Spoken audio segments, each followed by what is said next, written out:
પ્રકરણ 20 જાદુઈ થેલો. વિદ્યાર્થી મિત્રો, ભારત સરકાર બાળકોને નવીનતા, સમાજ સેવા, શૈક્ષણિક, રમતગમત, કળા અને સંસ્કૃતિ અને વીરતા એમ 6 શ્રેણીઓમાં અસાધારણ સિદ્ધિ બદલ પ્રધાનમંત્રી રાષ્ટ્રીય બાળ પુરસ્કાર એનાયત કરે છે. સરકારશ્રી દ્વારા મળતા આ પ્રકારના પુરસ્કારો વિવિધ પ્રતિભા શોધ કસોટીની પણ માહિતી આપે છે. આ એકમમાં બાળકોને રાષ્ટ્રીય કક્ષાએ અપાતા એક વિશિષ્ટ પુરસ્કાર વિશે ઘણી ઉપયોગી માહિતી આપવામાં આવી છે. એક બાળક અને તેના દાદાજી વચ્ચે થયેલી વાર્તાઓ વર્ણનાત્મક રીતે આપેલી છે. આજે ફરીવાર અમે સૌ દાદાની સાથે ચંદ્રશેખર આઝાદ પાર્કમાં હતા. દાદા એટલે જોશી દાદા. તેમણે ઇસ્ત્રીબંધ પેન્ટ અને શર્ટ પહેર્યા હોય, આંખે ચશ્મા ચડાવ્યા હોય, પગે કાળા ચંપલ, ખભે સફેદ રંગનો થેલો ભેરવ્યો હોય. એ થેલાનું નામ અમે જાદુઈ થેલો પાડ્યું છે. એમાંથી એવી વસ્તુઓ નીકળે કે વાત જ ન પૂછો. દર વખતે દાદાજી આવે ને કંઈ નવું લઈને આવે. કોઈ વાર નવી વાર્તા તો કોઈ વાર કોઈ નવી રમત, કોઈ વાર રામાયણ કે મહાભારતની વાર્તા તો વળી કોઈ વાર અત્યારના સમયની નવી જાણકારી લઈને આવે. આજે અમને એ જ કુતૂહલ હતું કે દાદાજી શું કહેવાના છે, શું કરવાના છે. અમે બધા બાળમિત્રો દાદાજીની ફરતે બેસી ગયા. હું પૂછવા જાઉં એ પહેલા કાવ્યાએ ઉતાવળે કહ્યું, દાદાજી, આજે શું લાવ્યા? દાદાજી હસવા લાગ્યા. વાત હું બાળકની લાવ્યો, બાળકના સાહસની લાવ્યો. વાહ, બાળકના સાહસની વાત! જલ્દી કહો દાદા, જલ્દી કહો. પછી તો બધા જ બાળકો એક સાથે બોલી ઉઠ્યા, જલ્દી કહો, જલ્દી કહો. દાદાજીએ થેલામાંથી એક છાપું કાઢ્યું. એના અંદરનું એક પાનું કાઢીને બતાવતા કહ્યું, જુઓ. અમે જોયું. એક છોકરીનો ફોટો હતો, અમારા જેવડી જ હશે. આ કોણ છે દાદાજી? આ છે બાલા બહાદુર. બાલા બહાદુર? હા, એટલે કે બહાદુર બાળા. આનું નામ છે અનુષ્કા જોલી. એણે નાના બાળકોની સલામતી માટે એન્ટી બુલિંગ એપ કવચ તૈયાર કર્યું છે. એ વળી શું? એ જ કહું છું. વાત એમ છે કે આ અનુષ્કા માંડ 12 કે 13 વર્ષની હશે, પણ નાનો તોય રાઈનો દાણો. એણે શાળાના વાર્ષિકોત્સવના દિવસે જોયું કે કેટલાક કિશોરો માત્ર 6 વર્ષની એક છોકરીને ડરાવી ધમકાવી રહ્યા હતા. ઓહ, પછી? પછી તો અનુષ્કાએ પણ લીધું કે હું આનો કોઈ માર્ગ કરીને જ જંપીશ. નાની ઉંમરના બાળકોની સલામતી ઘણી જ મહત્વની છે. ઘણી ખરી ઘટનાઓની તો કોઈને ખબર પણ પડતી નથી. તેથી એને આવી છુપી ઘટનાઓની જાણ કરવા માટે બુલિંગ રિપોર્ટિંગ મોબાઈલ એપ કવચ બનાવવાનો વિચાર આવ્યો. વાહ અનુષ્કા, વાહ. અનુષ્કા જોલીની એન્ટી બુલિંગ સ્ક્વોડ એ એક વેબ પ્લેટફોર્મ છે. ગુંડાગીરી રોકવામાં એન્ટી બુલિંગ એપ કવચ આશીર્વાદરૂપ સાબિત થઈ રહ્યું છે. અનુષ્કા જોલીને પણ એના આવા નાવીન્યપૂર્ણ કાર્ય બદલ સન્માન મળ્યું છે. દોસ્તો, સાહસ વગર સિદ્ધિ નથી. એકદમ સાચી વાત. એટલે કે ઇનોવેટિવ કાર્ય કરનાર બાળકોને આ સન્માન મળે છે? એવું નહીં, પરંતુ જુદી જુદી 6 પ્રકારની પ્રતિભા માટે આ પુરસ્કાર મળે છે. વાહ દાદા, બહુ સરસ. આ તો એ 6 પ્રકાર કયા? જલ્દી કહો ને. હા, એ જ કહું છું. કળા અને સંસ્કૃતિ, બહાદુરી, નાવીન્યપૂર્ણ પ્રવૃત્તિ, શૈક્ષણિક ક્ષેત્ર, સમાજ સેવા અને રમતગમત. આ 6 વિભાગો છે. જોશી દાદાએ 6 વિભાગો ગણાવ્યા. મને તરત જ એક સવાલ થયો, એટલે મેં પૂછ્યું, દાદા, બાળક એટલે કેટલી ઉંમરથી કેટલી ઉંમર સુધી? તું એમાં આવી જાય દિવ્યેશ. પણ આ 6માંથી એકાદ સિદ્ધિ મેળવે તો. કહીને દાદાએ ચોપાનિયામાંથી વાંચી બતાવ્યું. આ પુરસ્કાર 5 થી 18 વર્ષની વય જૂથના બાળકોને આપવામાં આવે છે. સાર્થક ક્યારનો શાંત હતો.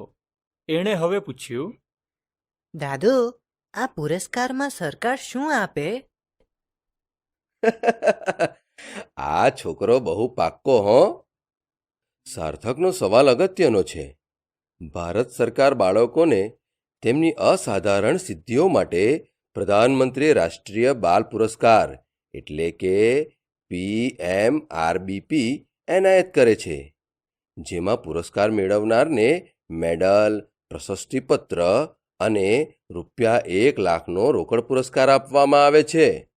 અને હા, આ બાળકો શાળાનો અભ્યાસ પૂર્ણ કરે ત્યાં સુધી તેમને આર્થિક સહાય આપવામાં આવે છે. આ તો બહુ જ સરસ કહેવાય. આઈ લવ માય ઇન્ડિયા. વાહ ભારત સરકાર, જય હિન્દ. આ એવોર્ડ ક્યારે શરૂ થયો હતો એની વાત અથથી ઇતિ સુધી કરું. દાદાજી ચશ્મા ઠીક કરીને વાંચવા લાગ્યા. આ પુરસ્કારની શરૂઆત 1957માં થઈ હતી. Indian council for child welfare એટલે કે ICCW દ્વારા નેશનલ બ્રેવરી એવોર્ડનું આયોજન કરવામાં આવે છે. આ સન્માન માટે ઉચ્ચ સ્તરીય સમિતિની રચના કરવામાં આવી છે. આ સમિતિમાં 36 સભ્યો હોય છે, જેમાં રાષ્ટ્રપતિ ભવન, ICCW, સંરક્ષણ મંત્રાલય, સામાજિક ન્યાય મંત્રાલય, IPS અધિકારીઓ, બાળકો સંબંધિત NGOના સભ્યો હોય છે.